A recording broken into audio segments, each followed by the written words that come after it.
Let's have a look at Chris Horner's bike setup here. We're going to go back to 2004, all right?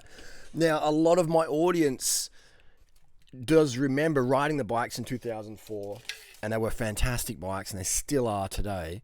And a lot of my audiences only started cycling this year, last year, last couple of years. They've never had a chance to really ride a properly fitted up, properly tuned one of these Super Tour doper bikes back in the day. And when I refer to doper bike, I mean a bike that's made for performance versus Instagram posers who drink Coke Zero and their middle name is Dunning-Kruger.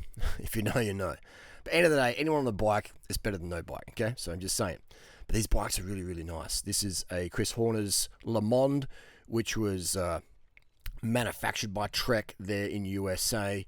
And this was before Le Monde had the fallout with Lance Armstrong, when Le Monde, in my opinion, couldn't hack the fame and the money that Lance was bringing in, and started to snitch on Lance and say, oh, I think Lance is a fraud. I don't think Lance is natural. Le Monde wasn't natural, all right? In my strong opinion, I would bet my life on it, in my opinion, that Le Monde used performance-enhancing drugs. Because my question is it possible to beat the who's who of European dopers, all right? Prednisone, testosterone, blood doping, and EPO was in the peloton in the late 80s. Okay, look at the history of EPO. Look where it was manufactured. It was near Thousand Oaks, California, just around the corner from where Greg LeMond was training. All right, so in professional sports, you have your doctors, and your doctors, they go to strip clubs with other doctors, and it's a big party festival scene. Yes, this is a big. It's a boys' club, okay? It's a boys' club. So, and then there's cyclists in there as well, and there's runners, and there's swimmers. Okay, so whenever a performance-enhancing drug comes out that's got increased hemoglobin, you can guarantee endurance athletes, swimmers, cyclists, and runners, their coaches and, entourage are going to be hearing about it and using it, okay? Especially considering it wasn't even banned. The EPO test would have come in 2000, so there's about 12 to 15 years of EPO usage without any positive tests. Anyway, so this is what I refer to dope. So I call Greg, come on, man. Greg LeMond, in my opinion, screwed his brand by trying to call out Lance, and in turn, his brand got screwed, all right? But a fantastic bike and a shame, all right? Why couldn't they just coexist, all right? Greg took PEDs, in my opinion, and Lance Armstrong took PEDs, in my opinion, okay? And the ultimate drug test is watts per kilo. The ultimate drug test is what races you won, okay? With top tier competition, okay? What's your marathon time? How fast you swimming 1500 meter freestyle, etc. Okay. Anyway, so these bikes are fantastic. We've digressed, but I wanted to show you the setup that Chris Horner uses and how it's changed over the years. And this is Chris Horner's Trek Madone. Let's see if we can get a. Okay, so we can see here, this is Chris Horner's Trek Madone 6.9. He's running about almost probably 35 mil of spacers under there. You include that top cap there, as a top cap with a spacer built in. He's running SRAM Red 10 speed. He looks like running about a 120 mil stem. And his seat is pretty far back, so it's a pretty relaxed sort of fit. Most of the weight over the back of the bike, and if you run a line down from the tip of the saddle down to where the bottom bracket is, he's fairly behind the bottom bracket versus if that seat was slammed all the way forward. So, and he's running a traditional sort of wheel set there. Look at this, and these bikes are quite easy to work on. Look at that, external cables. He's got the SRM and stuff, the BB90. It's just a quite easy bike to live with. So that's Chris Horner's bike setup there. Let's have a look at some other ones. All right, here we got Chris here. This is, again, the seat's quite far back. It looks like a zero offset approach this time. And there's not that much drop between the seat and his handlebars, okay? Not much drop there. He's running the 7970 10-speed Durace group set, Di2. And this is definitely a nice bike to ride. And I'd say this is probably one of the Chris's favourite ever bikes he raced. The Madone that had the brakes at the back there versus under the bottom bracket. These Madones, I've had them before.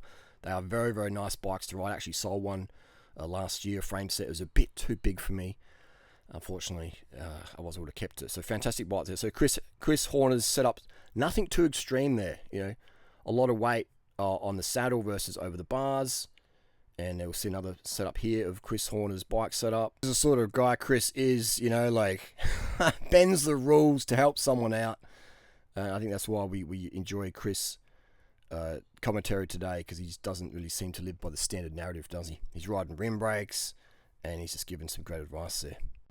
And we can see here with I almost said Chris Armstrong. We've got Lance Armstrong, or Lance Horner, and he's also on that 6.9 Madone. You can sort of see Lance's set up there, the tip of the saddle under his mono nut. And if we just draw a line down there, we can see his tip of his saddle is also quite far behind the bottom bracket. He's got a quite relaxed setup, and you can sort of see, you know, there's not that much weight on the bars. You can also see this rider here. This is Starter Rider on the S-Works SL3. Very nice bike. Almost looks like a female rider, doesn't it? The ponytail. You sort of see there, again, the weight over the back of the bike. Not that much on the hands. Quite relaxed. This rider here looks like Johan van Summeren. Also a bit of a bend in the arms. Not that much weight on the front there. So there we go. That sort of wrist angle we're looking for. Pretty lightweight on the bars. And that's also a good indication. If you can see that the person, there is not that much weight through their hands, then their setup is quite far back. You can sort of see here, you know, otherwise you have a lot more pressure on your hands. So it depends on the setup as well.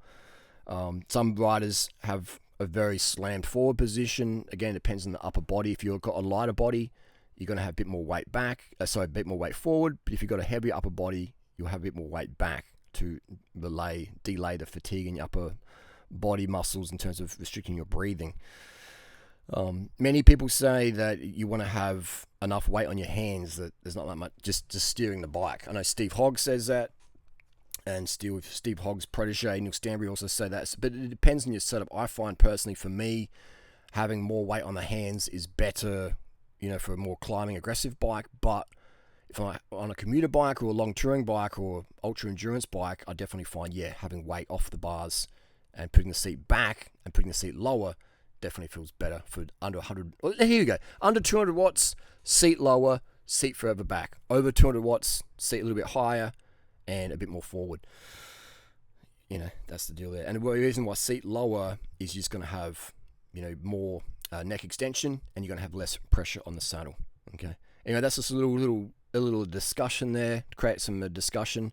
And you can see different bike setups, different postures on the bike. This rider here, it looks like he's got more weight on the over the bars there. He's got a lot longer stem, so his weight is pushed more forward. Lance with a shorter stem. This guy here, shorter stem, weight back, weight back. This rider here in the Radio Shack, weight forward. And that also almost looks like Stuart O'Grady there, weight forward there as well. Anyway, that's the deal. Let's create some discussion.